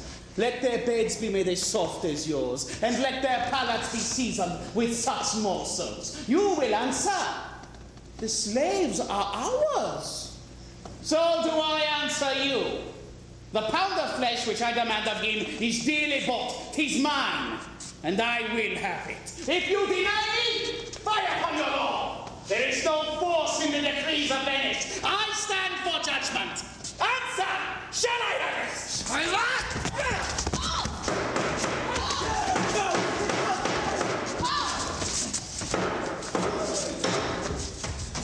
Upon my power, I shall dismiss this court. Unless Bellario, a learned doctor whom I've sent for, come here today. So you call him in. Good cheer, Antonio. What, man, courage yet. The Jew shall have my flesh, blood, bones, and all, and thou shalt lose for me one drop of blood. I am a tainted wether of the flock, meetest for death. The weakest kind of fruit drops are released to the ground, and so let me. You could not better be employed, Bassanio, than to live still and write mine epitaph. Come you from Padua, from Bellario? From both, my lord. Bellario greets your grace.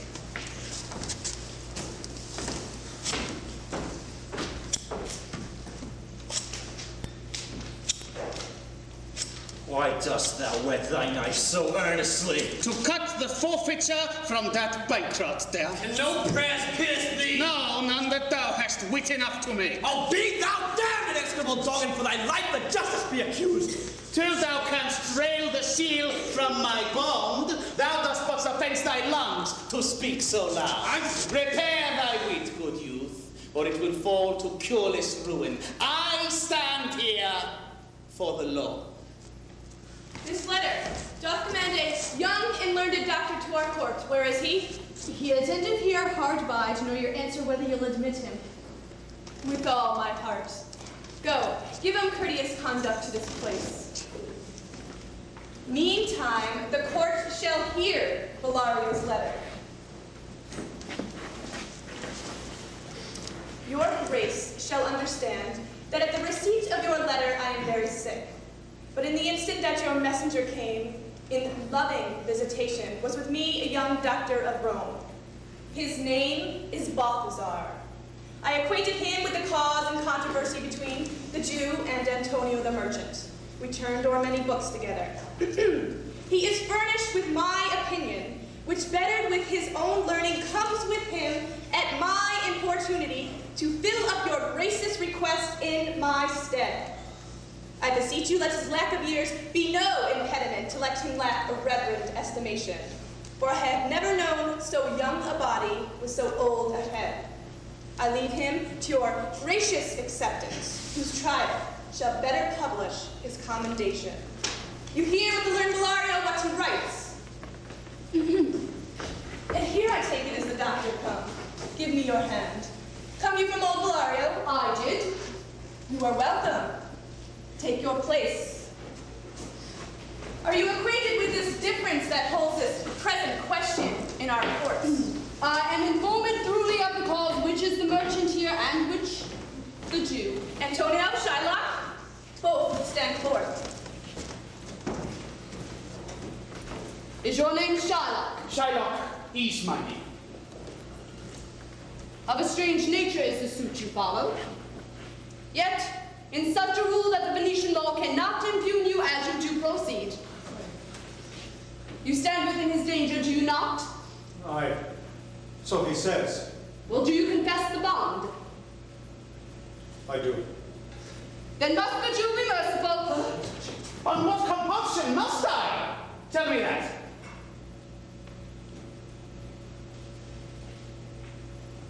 The quality of mercy is not strained. It droppeth. as the gentle rain from heaven upon the place beneath. It is twice blessed. It blesseth him that gives and him that takes. 'Tis mightiest in the mightiest. It becomes the throned monarch better than his crown. Well, his scepter shows the force of temporal power, the attribute to awe and majesty wherein doth sit the dread and fear of kings. Mercy is above this sceptered sway. It is enthroned in the hearts of kings. It is an attribute to God himself. And earthly power doth then show likest God's. When mercy seasons justice.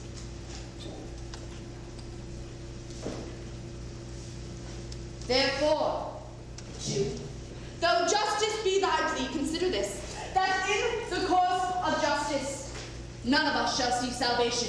We do pray for mercy.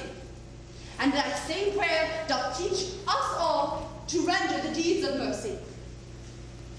I spoke thus much to mitigate the justice of thy plea, which, if thou follow, this strict court of Venice must needs give sentence against the merchant there. My deeds upon my head, I crave the law, the penalty and forfeit of my bond. Well, is he not able to discharge the money? Yes, here I tendered for him in the court. Yea, twice the sum. If that will not suffice, I will be bound to pay it 10 times over, on forfeit of my hands, my heart, my head. If that will not suffice, it must appear that malice bears down truth, and I beseech you, rest once the law to your authority, to do a great right, do a little wrong, and curb this cruel devil of his will. Oh, it cannot be. There is no power in Venice can alter a decree established. 'Twill be recorded as a precedent, and many an heir by the same example will rush into the state. It cannot be. A Daniel comes to judgment, yea, a Daniel. O wise young judge, how I do honor thee. I pray you let me look upon the bond. Here it is, most reverend doctor. It is.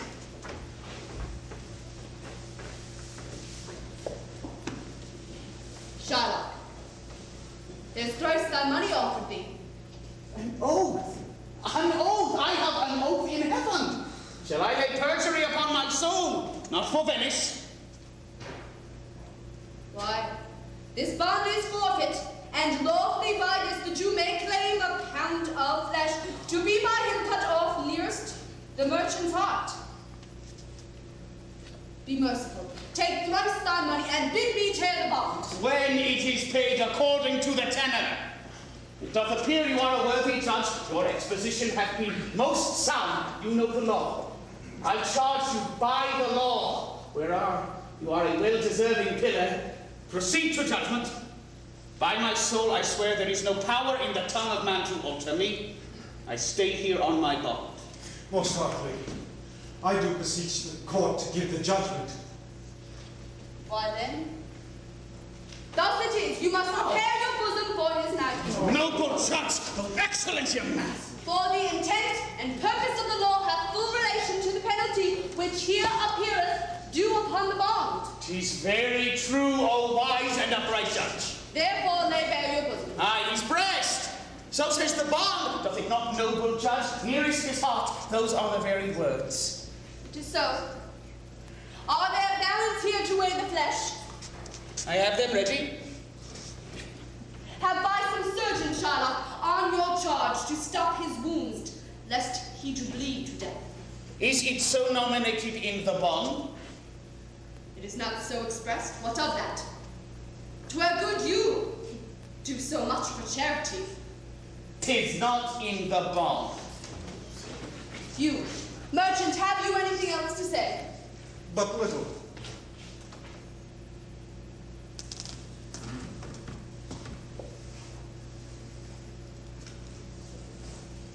I am armed. Well prepared.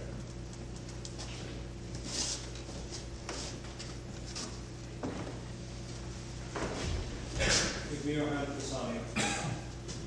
Very well. Commend me to your honorable wife. Tell her the process of Antonio's end. Say how I loved you. Speak me fair and dead. When the tale is told, bid her be judge whether Bassanio had not once a love. Repent but you, that you shall lose your friend.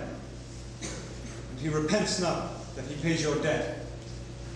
For if the Jew do cut but deep enough, I will pay it instantly, with all my heart. Antonio, I am married to a wife which is as dear to me as life itself. But life itself, my wife, and all the world not with me esteemed above thy life. I would lose all, I sacrifice them all here to this devil, to deliver you. Your wife would give you little thanks if she were by to hear you make the offer. I have a wife who I protest I love. I would she were in heaven, so she could entreat some power to change this cursed Jew. 'Tis well you offer it behind her back. The wish would make else an unquiet house. These be the Christian husbands. I had a daughter. Would any of the stock of Barabbas had been her husband rather than a Christian? We trifle time. I pray thee pursue sentence.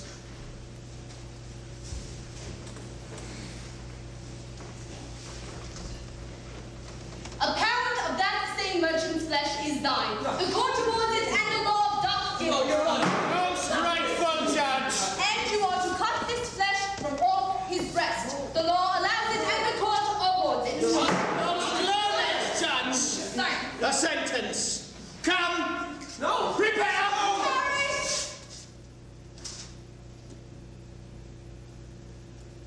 There is something else.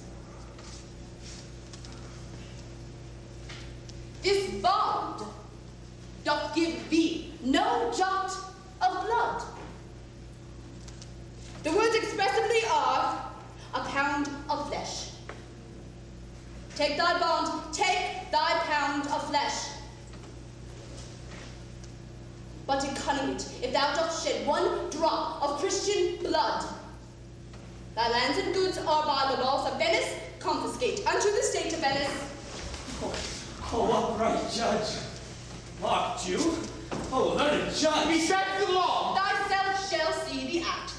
For as thou urgest justice, be assured thou shalt have justice. Oh, learned More judge. than thou desirest. Oh, learned judge. Mock Jew and learned judge. I take this offer then. Pay the bond price ere to Christendom. There's the money.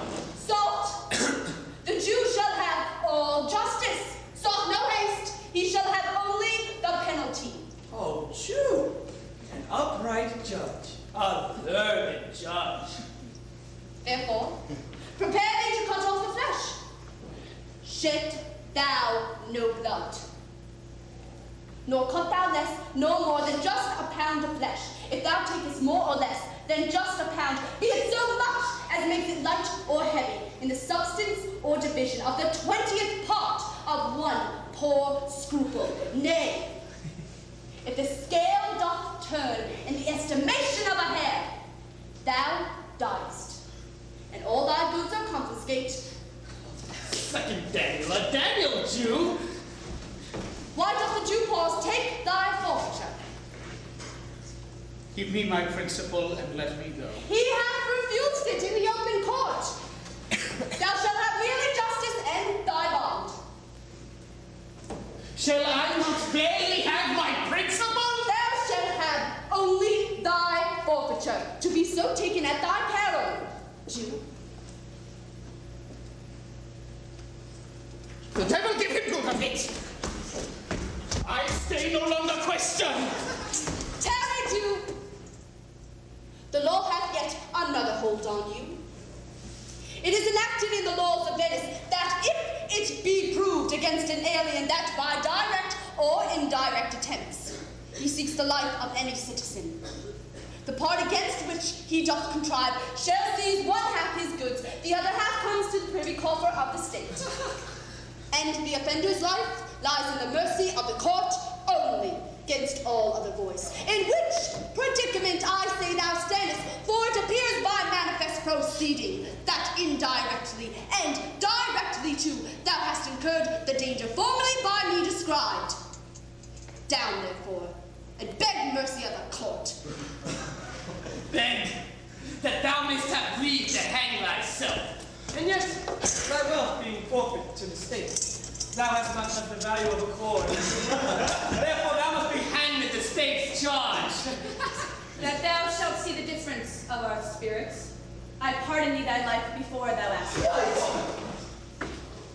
For half thy wealth, it is Antonio's, and the other half comes to the general state, which humbleness may drive unto a fine. Aye, for the state and not for Antonio. Then take my life and all! Think of that! You do take my house when you take the prop that just sustained my house. You do take my life when you take the means whereby I live. What mercy can you render him, Antonio? A halt to gratis, nothing else for God's sake!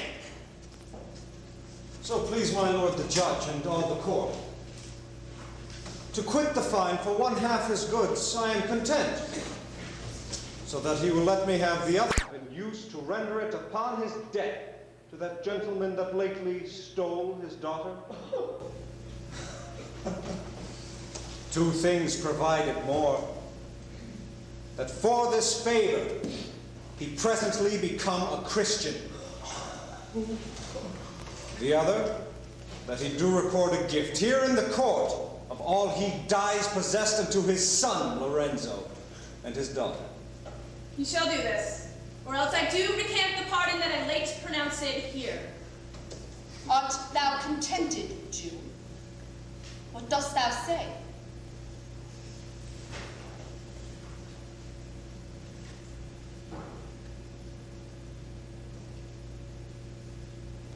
I am content. Clerk, draw deed of gift. I pray you give me leave to go from hence.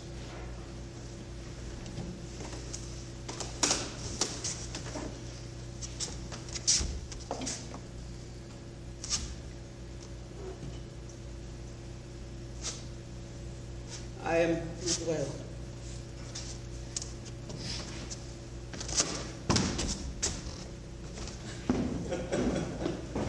Send the deed off to me.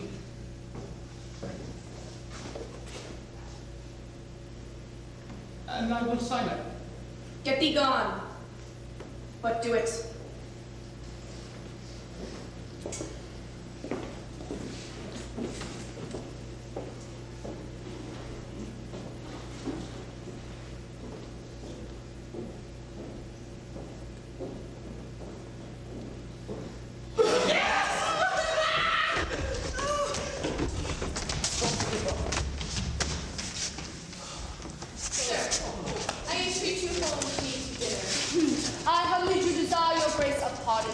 I must away this night toward Cadwell, and it is meet I presently set forth. I am sorry your leisure serves me not.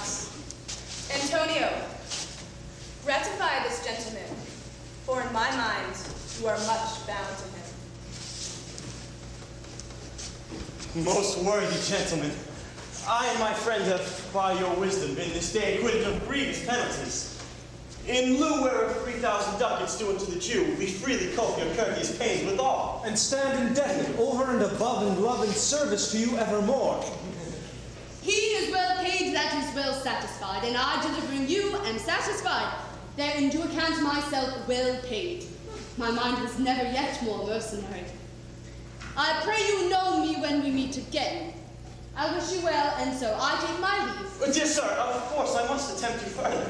Take some remembrance of us, as tribute, not as fee. Grant me 2 things. I pray you not to deny me, and to pardon me. You press me far, and therefore I will yield. Give me your gloves. I'll wear them for your sake.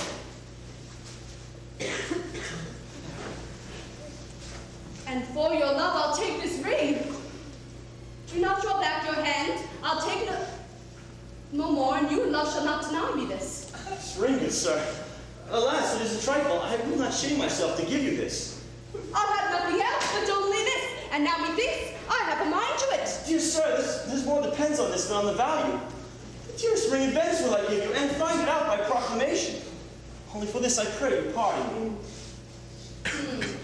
I see. You are liberal in your offers. First you teach me how to beg, and now methinks you teach me how a beggar should be answered. Sir, this ring was given to me by my wife, and when she put it on, she made me swear that I should neither sell, nor give, nor lose it. Excuse serves many men to save their gifts. And if your wife be not a mad woman, and know how well I have deserved this ring, she would not hold enemy forever for giving it to me. Well, peace be with you.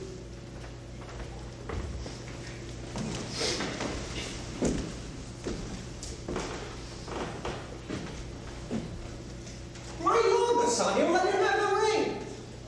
Let his deservings and my love will be valued against your wife's command.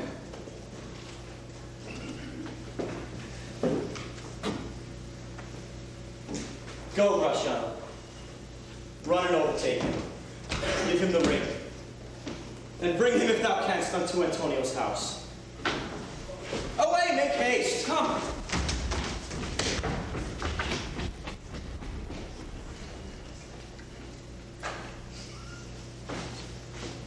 Come, Antonio.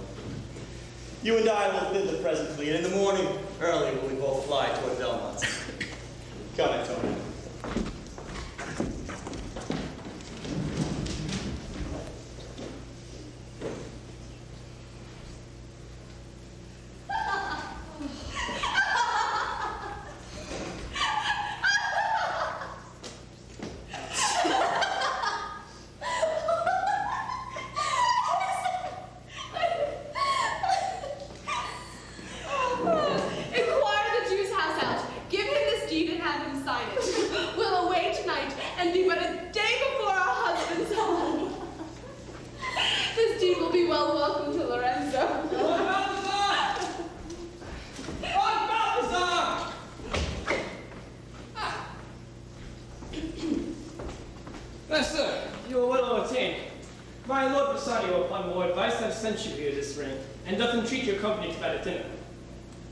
That cannot be. His ring I do accept most faithfully. Therefore, I pray you tell him.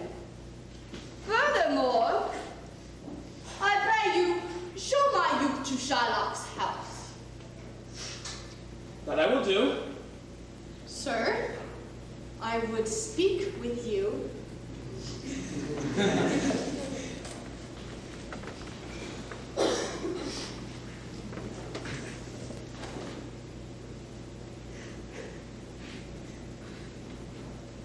I'll see if I can get my husband's ring, which I did make him swear to keep forever. No, thou mayest, I warrant.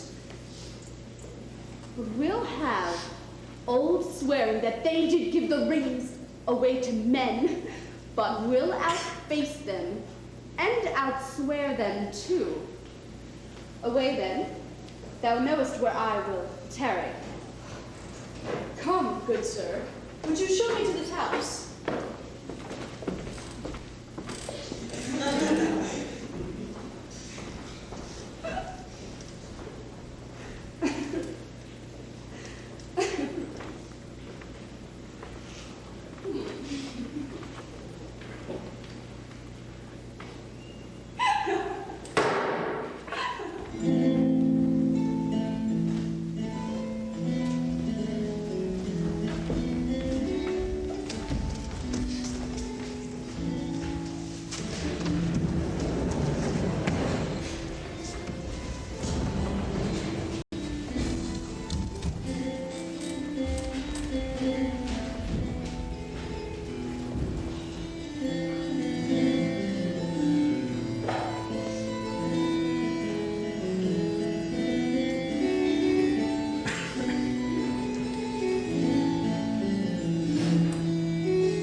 shines bright.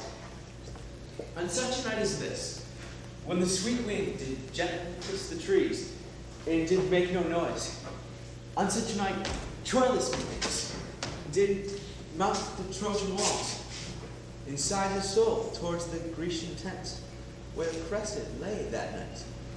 On such a night did Thisbe fearfully overtrip the dew, and saw the lion's shadow ere himself, and ran away dismayed.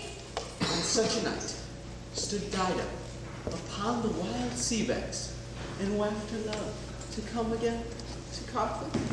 On such a night Medea did gather the enchanted herbs that did renew old Aeson. On such a night did Jessica steal from the wealthy Jew, and with an unthrift love did run from Venice as far as Belmont. On such a night did young Lorenzo swear he'd love her well, stealing her soul with many vows of faith, and ne'er a true one. On such a night did pretty Jessica, like a little shrew, slender her love, and he forgave her. And without night you did no one come. Who comes so fast in silence of the night? Marion is my name, and I bring word my mistress will before the break of day be here in Belmont. She doth stray about by the holy crosses, where she kneels and prays for happy wedlock hours. Who comes with her? None but her maid. I pray you, sir, is my master yet returned? He is not, nor have we not yet heard from him. Master Lorenzo! Here! Oh. There is a post from my master with his horn full of good news. My master will be here this morning. Sweet soul. Let's in, and there expect their coming.